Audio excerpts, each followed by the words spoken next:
والسلام علی سید الانبیاء والمرسلین اما بعد فاعوذ باللہ السمیع العلیم من الشیطان الرجیم بسم اللہ الرحمن الرحیم۔ صحیح بخاری شریف کتاب الوضوء باب مسح الرأس کلہ، پورے سر کا مسح کرنے کا یہ باب ہے، کیونکہ اللہ تعالیٰ کا فرمان ہے وَامْسَحُوا بِرُؤُوسِكُمْ، اور اپنے سروں کا مسح کرو۔ ابن مسیب رضی اللہ تعالیٰ عنہ نے فرمایا کہ عورت مرد کے حکم میں ہے، عورت بھی اپنے سر پر مسح کرے گی، جس طرح مرد اپنے پورے سر پہ مسح کرتا ہے، عورت بھی پورے سر پہ مسح کرے گی۔ امام مالک رضی اللہ تعالیٰ عنہ سے پوچھا گیا کہ کیا آدمی کو اس کے بعد سر کا مسح کرنا کفایت کر جائے گا؟ تو انہوں نے عبداللہ بن زید رضی اللہ تعالیٰ عنہ کی حدیث پاک سے حجت پکڑی کہ کفایت نہیں کرے گا، کیونکہ امام مالک رضی اللہ تعالیٰ عنہ کے نزدیک پورے سر کا مسح فرض ہے، پھر اسی کو میں با وہ زائدہ مانتے ہیں۔ جو با تبعیدیہ مانتے ہیں تو وَامْسَحُوا بَعْدَ رُؤُوسِكُمْ، تو وہ سال کے بعد حصے کا مسح فرض مانتے ہیں۔ ہماری معروف جو دلیل ہے وہ مغیرہ بن شعبہ والی روایت ہے کہ آپ قوم کی روڑی کے پاس آئے اور آپ نے پیشاب فرمایا اور پھر آپ نے وضو کیا اور سر کے اگلے حصے پر مسح کیا۔ یہاں تو ہے کہ امامے پر مسح کیا، مراد کیا ہے سر کے اگلے حصے پر مسح کیا، کیونکہ باقی دیگر روایات میں اس کی تصریح موجود ہے کہ آپ نے امامے کے نیچے سے ہاتھ داخل کر کے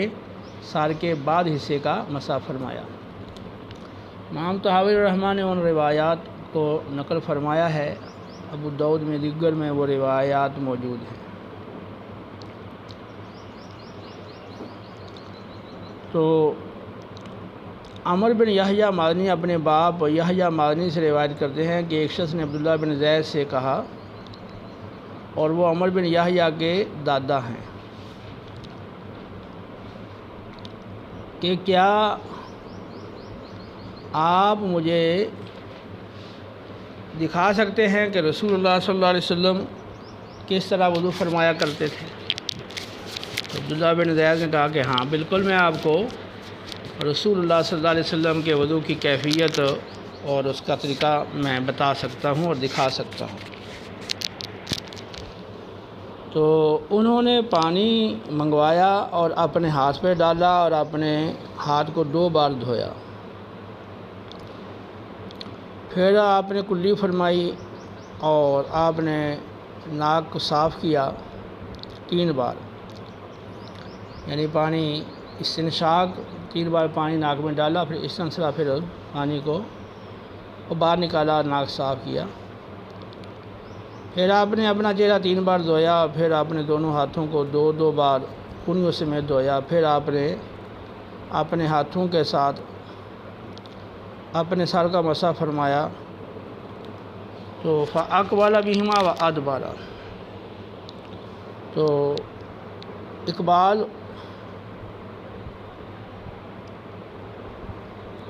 قبول کہتے ہیں آگے کو اور دبر پیچھے کو، اقبالہ دونوں ہاتھوں کو آگے سے پیچھے لائے، اور ادبارہ اور دونوں ہاتھوں کو پیچھے سے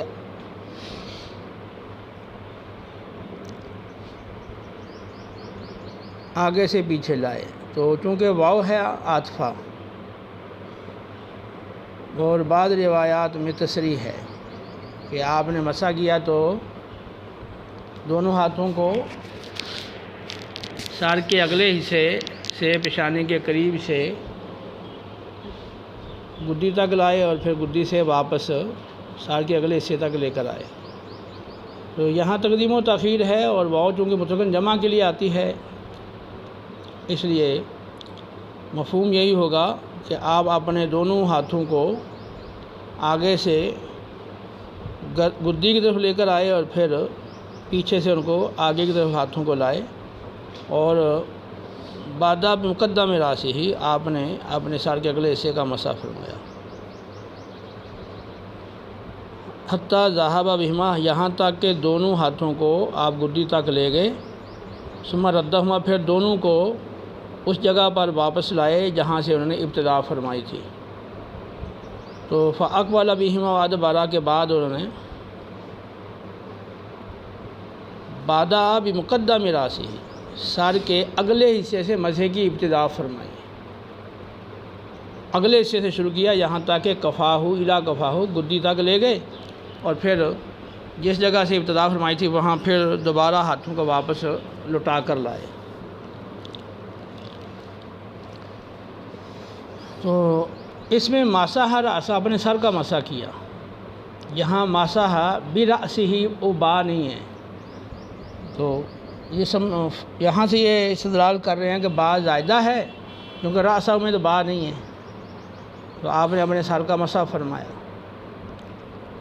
لیکن اس سے پورے سر کے مسح کی فرضیت ثابت نہیں ہوتی۔ نبی کریم علیہ السلام نے اپنے اعضائے وضو کو دو بار بھی دھویا ہے، 3 بار بھی دھویا ہے، 1 بار بھی دھویا ہے۔ اب 2 بار دھویا یا 3 بار دھویا تو اس کی فرضیت تو ثابت نہیں ہو جائے گی۔ سر کا مسح بھی عمومی تو یہی تھا کہ پورے سر کا کرتے تھے، لیکن اسے فرضیت ثابت نہیں ہوتی، کیونکہ وہ دوسری روایات ہیں جن میں ثابت ہے کہ آپ نے سر کے اگلے حصے کا مسح کیا، اور پیشانی کی مقدار آپ نے وہ ہے نا، اس میں مغیرہ بن شعبہ کی روایت میں ہے نا علی مقدار ناسیہ، تو پیشانی کی مقدار مسح کیا، یعنی سر کے اگلے حصے پر امامے کے نیچے ہاتھ ڈال کر آپ نے پیشانی کی مقدار یعنی سر کا مسح کیا، تو وہ ہمارے نزدیک اندازاً 1/4 مقدار ہے۔ تو امام مالک علیہ رحمہ پورے سر کا مسح فرض مانتے ہیں، امام شافعی 2 بالوں کا مسح فرض مانتے ہیں، امام احمد بن حنبل وہ سوئی کی مقدار کے برابر تری کا سر کی کھال کو پہنچ جانا اس کو فرض مانتے ہیں، اور ہمارے حنفیہ کے نزدیک 1/4 سر کا مسح فرض ہے۔ باب غسل الرجلین الی الکعبین، دونوں پاؤں کو ٹخنوں سمیت دھونا۔ تو عمر اپنے باپ سے روایت کرتے ہیں کہ میں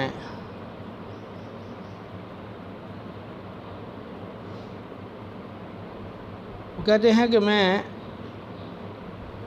عمر بن ابی حسن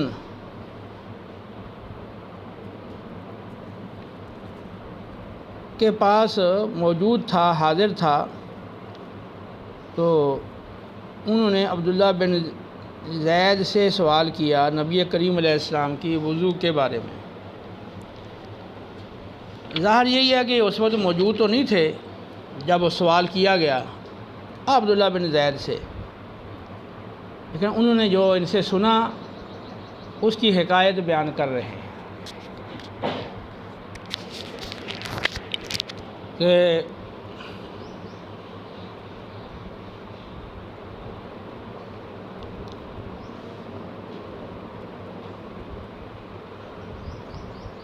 عبداللہ بن زید نے نبی کریم علیہ السلام کے وضو کے بارے میں سوال کیا،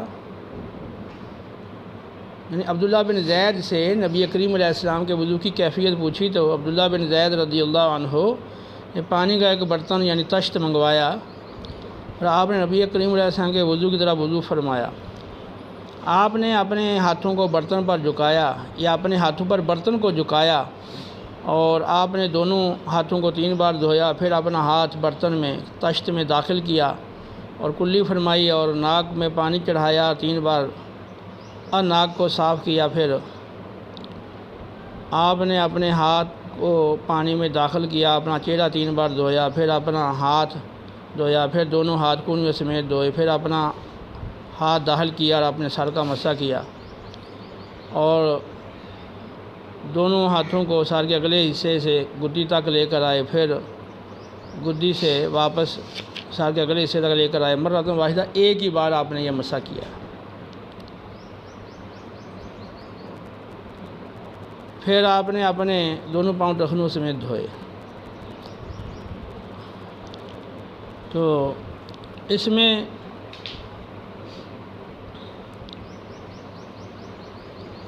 عبداللہ بن زید رضی اللہ تعالیٰ عنہ نے نبی کریم علیہ الصلوۃ والسلام کی وضو کی کیفیت کو عملی طور پر بیان کیا۔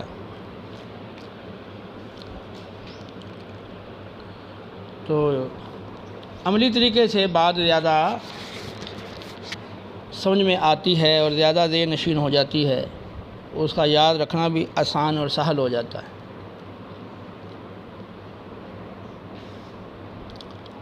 تو باب یہ ہے کہ دونوں پاؤں ٹخنوں سمیت دھونا، تو اس کے آخر میں ہے غسل رجلیہ الی الکعبین،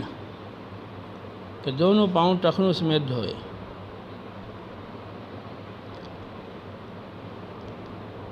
اگلا باب ہے باب استعمال فضل وضوء الناس، لوگوں کے وضو کا بچا ہوا پانی استعمال کرنا۔ جریر بن عبداللہ نے اپنے اہل کو، اپنی زوجہ کو حکم دیا کہ وہ ان کی مسواک کے بچے ہوئے پانی سے وضو کریں، یعنی جس پانی میں بار بار وہ مسواک گیلا کرنے کے لیے ڈالتے رہے، تو اس بچے ہوئے پانی سے وہ وضو کریں۔ حکم کہتے ہیں میں نے ابو جحیفہ سے پوچھا، ابو جحیفہ کو سنا، وہ کہہ رہے تھے کہ نبی کریم صلی اللہ علیہ وسلم دوپہر کے وقت یعنی نصف نہار کے وقت ہمارے پاس تشریف لائے اور وضو کا پانی حاضر کیا گیا، پیش کیا گیا۔ آپ نے وضو فرمایا، لوگ آپ کے وضو کا بچا ہوا پانی حاصل کرنے لگے اور اپنے چہروں پر اس کو ملنے لگے، اب بدن پر۔ نبی کریم علیہ السلام سے عقیدت اور محبت اور آپ کے بچے ہوئے پانی یا آپ کے استعمال شدہ اور بدن اطہر پر لگے ہوئے پانی سے برکتیں حاصل کرنے کے لیے وہ اپنے بدن پر ملنے لگے۔ نبی کریم علیہ السلام نے دو رکعتیں پڑھائیں، عصر 2 رکعتیں پڑھائیں، اور آپ کے سامنے نیزہ وہ گاڑا گیا تھا، نیزہ آپ کے سامنے موجود تھا، یعنی سترہ۔ تو ابو موسیٰ نے کہا کہ نبی کریم علیہ السلام نے پیالہ منگوایا جس میں پانی تھا، آپ نے اپنے ہاتھوں کو دھویا اور اپنے چہرے کو دھویا، اور آپ نے اس میں کلی فرمائی۔ پھر حضرت بلال اور حضرت ابو موسیٰ اشعری رضی اللہ تعالیٰ عنہ دونوں کو فرمایا کہ اب تم اس پانی کو پی لو۔ کون سا پانی؟ وہ پانی کا وہ پیالہ جس میں پانی تھا اور آپ نے ہاتھ دھوئے تھے ڈال کے، وہ کلی فرمائی تھی، وہ فرمایا ان دونوں کو تم پی لو، اور اس کو اپنے چہروں کے اوپر اور اپنے سینوں کے اوپر ڈال لو۔ رسول اللہ صلی اللہ علیہ وسلم کا استعمال شدہ پانی اور آپ کے کلی مبارک کی ہوئی کا پانی، وہ ان دونوں خوش نصیب ہستیوں کو میسر آیا، اور خود نبی کریم علیہ الصلوۃ والسلام نے فرمایا کہ ان کو پی لو، چہروں پر اور اپنے سینوں کے اوپر ڈال لو۔ سبحان اللہ۔ تو اصل میں امام بخاری رحمۃ اللہ علیہ یہ ثابت کرنا چاہ رہے ہیں کہ جو مستعمل پانی ہے تو اس سے وضو وغیرہ کیا جا سکتا ہے، استعمال کیا جا سکتا ہے۔ رسول اللہ صلی اللہ علیہ وسلم پر تو دوسروں کو قیاس نہیں کیا جا سکتا۔ آپ کا جو وضو کا پانی ہے تو وہ انہوں نے پی بھی لیا، چہروں پہ ڈال لیا، تو استعمال شدہ مستعمل پانی کا پینا مکروہ ہے۔ لیکن ایسی ہستی جو اللہ رب العالمین کی بارگاہ میں سب سے زیادہ قرب والی ہو، تو ان کا مستعمل پانی وہ تو باعث برکت ہے۔ عام لوگوں کا امتیوں کا حکم اس سے جدا ہے۔ تو پیچھے جو بات آئی ہے کہ مسواک سے بچا ہوا پانی، تو وہ مستعمل ہوتا ہی نہیں اصل۔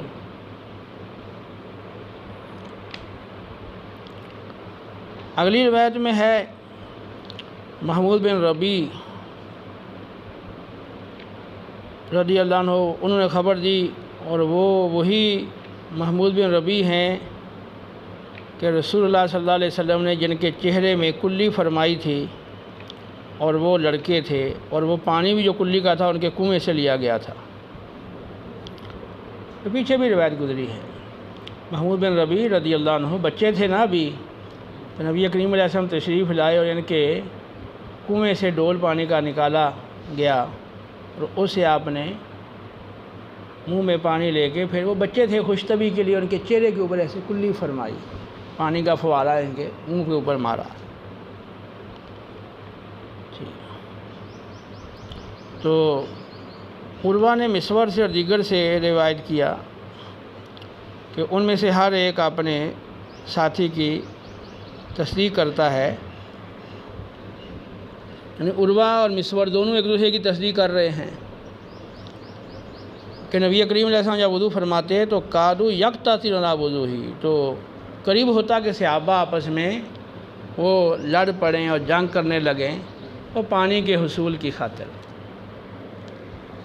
تو نبی کریم علیہ السلام کا جو مستعمل پانی ہے وہ تو بہت برکتوں والا ہے، اور وہ آپ کی خصوصیت ہے۔ تو جس پانی سے وضو کیا گیا ہو دوبارہ اس سے وضو کرنا۔ تو اس بارے میں حنفیہ کا موقف یہ ہے کہ وہ پانی مستعمل طاہر ہے لیکن مطہر نہیں ہے، اس سے وضو وغیرہ نہیں کیا جا سکتا، اور عام جو مستعمل پانی ہے اس کا پینا مکروہ ہے۔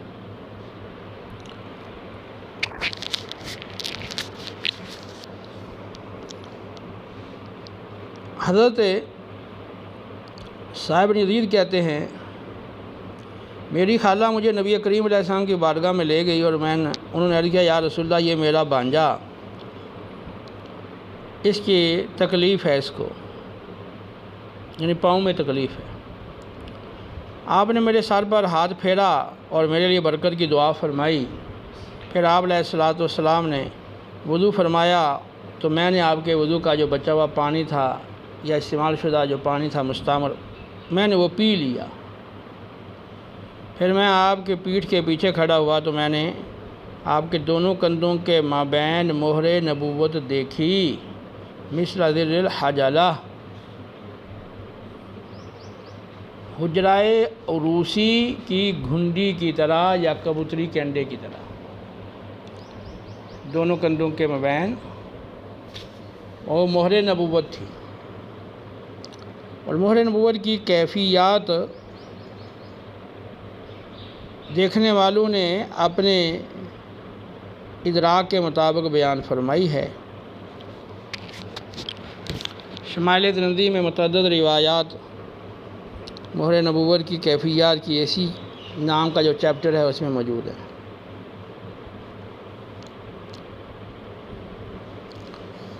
تو اس باب میں عنوان کوئی بھی قائم نہیں کیا امام بخاری رحمہ نے، مطلب یہ ہے کہ جو پچھلا باب ہے اسی مضمون کی حدیث اپنے طور پر وہ ذکر فرما رہے ہیں، اور اس میں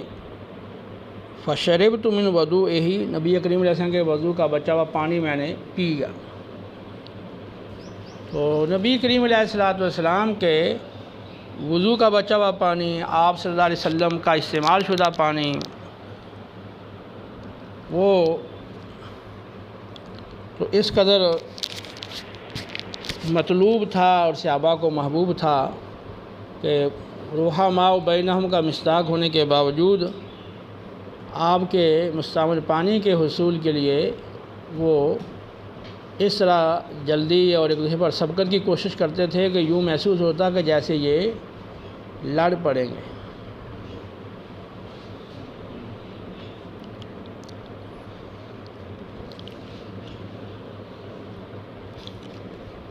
امام طحاوی رحمۃ اللہ علیہ نے بڑے اچھے انداز کے ساتھ احادیث ایک ہی مضمون کی ایک ہی جگہ ذکر کر کے پھر ان میں تطبیق یا نسخ یا ترجیح وغیرہ اور پھر اپنی نظر کے ذریعے اس کی تنقیح کر کے وہ نظر کے ذریعے ترجیح دیتے ہیں۔ تو صرف احادیث مبارکہ وہ ایک مقام پہ نقل کی گئی ہو اور آپ نے ایک حدیث پڑھ لی، جس طرح بعض لوگوں کا طریقہ، وہ کہتے ہیں بخاری میں حدیث آ گئی ہے اور صحیح حدیث موجود ہے، اب کیا ضرورت ہے ائمہ کرام کے ذکر کردہ فقہ کا۔ تو وہ اس بات کو نہیں سمجھتے عام لوگ کہ بھی ایک مضمون کی ایک ہی کیفیت سے متعلق، ایک ہی حکم سے متعلق احادیث مختلف ہوتی ہیں۔ بخاری، مسلم، دیگر سیاستہ اور دیگر جو کتب احادیث ہیں ان میں مختلف روایات ہوتی ہیں۔ تو اب یہ تو نہیں ہے کہ ایک روایت کو آپ لے لیں جون سی آپ کے سامنے آ گئی اور باقی روایات کو آپ چھوڑ دیں گے۔ تو جب وہ روایات بھی صحیح ہیں اور قابل عمل ہیں، قابل حجت ہیں، تو پھر آپ کو گہری نظر کرنی پڑے گی اور تفتیش کرنی پڑے گی کہ اصل مسئلہ وہ کس طرح ہے اور ان احادیث میں تطبیق کس طرح ہے، تاکہ سب احادیث پہ عمل ہو سکے۔ تو ائمہ کرام نے جو فقہ کی صورت میں احکام شرعیہ کو ذکر فرمایا ہے، تو اس میں بہت سارے وہ احکام ہیں جن میں احادیث باہم متعارض نظر آتی ہیں، تو انہوں نے تطبیقیں دے کر اور جہاں نسخ تھا تو دلائل سے نسخ ثابت کر کے، اور جہاں کوئی بعض روایات میں کمزوری تھی تو وہاں ترجیح کا طریقہ اختیار کر کے انہوں نے جو صحیح منشا تھی اللہ اور اللہ کے رسول صلی اللہ علیہ وسلم کی، اس کو بیان کرنے کی جد و جہد کی ہے۔ اور کمی کوتاہی تو ممکن ہے، لیکن عام لوگ جتنی مرضی کوشش کر لیں وہ از خود بغیر ان کی رہنمائی کے وہ ان احادیث میں نہ تطبیق دے سکتے ہیں، نہ نسخ کا ثابت وہ کر سکیں، اور نہ ہی وہ ترجیح یہ ہے وہ دے سکیں۔ عام لوگوں کے باس کی بات نہیں ہے۔ اور بعض لوگ جو دعویٰ کرتے بھی ہیں تو جب ان کی بات سنی جاتی ہے تو بالکل بعض کا سطحی قسم کی اور کمزور قسم کی ان کی رائے ہوتی ہے۔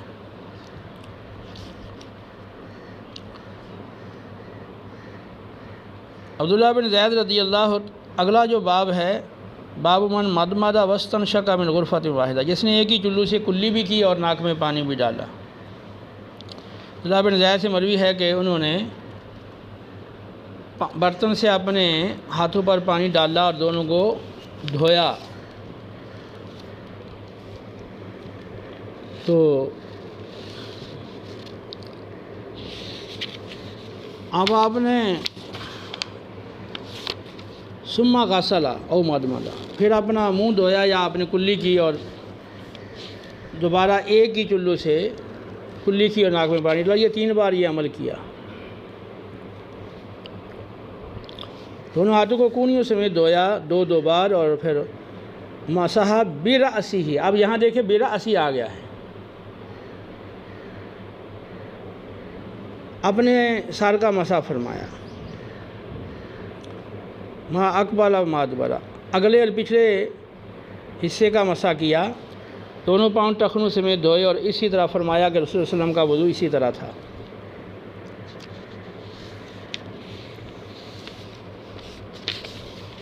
تو اس میں کلی اور استنشاق، ناک میں پانی ڈالنا اور پھر پانی نکالنا اور صاف کرنا ناک کا، یہ دونوں کام ایک چلو سے۔ امام شافعی اسی کے قائل ہیں، لیکن ہمارے نزدیک افضل اور مستحب یہ ہے کہ الگ الگ چلو لیا جائے، اس کی روایات بھی موجود ہیں۔ باب مسح الراس مرتن، ایک بار سر کا مسح کرنا، تو عمر بن یحییٰ اپنے باپ سے روایت کرتے ہیں کہ میں عمر بن ابو حسن کے پاس حاضر تھا، تو انہوں نے بتایا ہوگا نا، ورنہ تو روایت جو ہے وہ معلق بن جائے گی، مرسل ہو جائے گی۔ تو وہ کہتے ہیں کہ میں عمر بن ابو حسن کے پاس حاضر ہوا، تو انہوں نے پھر وہ واقعہ بتایا نا۔ وہ کیا واقعہ بتایا کہ انہوں نے عبداللہ بن زید سے نبی کریم علیہ السلام کے وضو کی کیفیت کے بارے میں سوال کیا تھا، تو انہوں نے پانی کا برتن منگوایا اور ان کے سامنے وضو کیا، اپنے ہاتھوں پر پانی کے برتن کو جھکایا اور دونوں کو 3 بار ہاتھوں کو دھویا، پھر اپنا ہاتھ برتن میں داخل کیا۔ یہ ہاتھ دھونے کے بعد برتن میں ہاتھ داخل کر رہے ہیں، پانی پہلے تاکہ وہ پانی مستعمل نہ بن جائے۔ تو برتن کو جھکا کے پہلے پانی نکال کے ہاتھ دھو لیا، پھر پانی میں ہاتھ داخل کیا۔ اور ایسے حدیث میں بھی حکم ہے دھونے کا، وہاں کہ تمہیں نہیں معلوم تمہارے ہاتھ نے رات کہاں گزاری ہے، اینا باتت یادو، تو اس لیے چاہیے کہ وہ ہاتھ دھو لے۔ پھر کلی کی، ناک میں پانی ڈالا اور ناک صاف کیا 3 بار، اور یہ 3 چلو سے آپ نے یہ کام کیا، اور پھر اپنا ہاتھ برتن میں ڈالا اور اپنے چہرہ 3 بار دھویا، پھر اپنا ہاتھ برتن میں ڈالا تو اپنے دونوں ہاتھ کونیوں سے میں 2 بار دھوئے، پھر اپنا ہاتھ برتن میں ڈالا تو اپنے سر کا مسح کیا، اور اپنے ہاتھ کے ساتھ آپ سر کا مسح کیا تو پہلے سر کے اگلے حصے کا مسح کیا اور گدی تک لے کے آئے، پھر پیچھے سے آگے آپ لے آئے، آپ نے ہاتھ پھر برتن میں ڈالا، دونوں پاؤں دھوئے۔ وہیب نے خبر دی کہ انہوں نے فرمایا ماسا براسی مرتن، اپنے سر کا 1 بار مسح کیا۔ اب کہیں پر 2 بار آیا، 2 بار دھویا، جو کو معمول تھا وہ مسح راس وہ تو 1 ہی بار، باقی اعضائے وضو 3 بار دھونے کا معمول تھا، اور اس طرح وضو کے اعضاء میں تسلیس 3 بار دھونا یہ سنت ہے۔ تو ایک بار بھی اعضاء کو دھویا ہے، 2 بار بھی دھویا ہے، 3 بار بھی دھویا ہے، اور پھر بعض اعضاء کو 2 بار، بعد کو 3 بار، اس طرح بھی آپ نے وضو فرمایا ہے۔ تو وہ جواز بیان کے لیے، اور یا پانی کم ہونے کی وجہ سے یا دیگر حکمتوں کی وجہ سے آپ نے ایسا فرمایا۔ ما علینا الا البلاغ المبین، صدق اللہ العظیم۔